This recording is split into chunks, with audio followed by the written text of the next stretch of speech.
السلام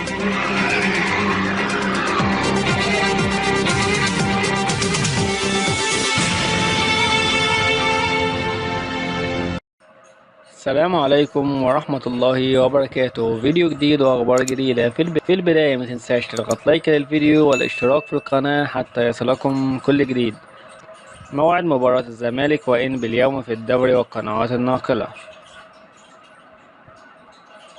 يلتقي الزمالك نظيره إنبي مساء الأحد ضمن منافسات الجولة الثالثة والعشرون من مسابقة الدوري المصري الممتاز، والتي ستقام على استاد القاهرة، حيث يسعى خلالها الأبيض لتعويض الهزيمة التي تلقاها أمام المقاولون العرب مساء الخميس الماضي بهدفين مقابل هدف.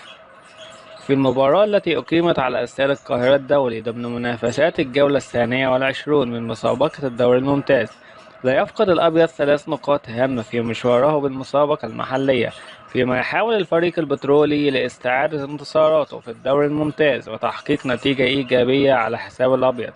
ويحتل الزمالك المركز الثالث بجدول ترتيب الدوري الممتاز بالتساوي مع بيراميدز صاحب المركز الثاني، حيث حصد كلا الفريقين 42 نقطة، فيما خاض الأبيض 22 مباراة حقق خلالهم الفوز في 12 مباراة وتعادل في 6 لقاءات وهزم في 4 مواجهات، فيما سجل لاعبيه 29 هدفا واستقبلت شباكه 17 هدفا.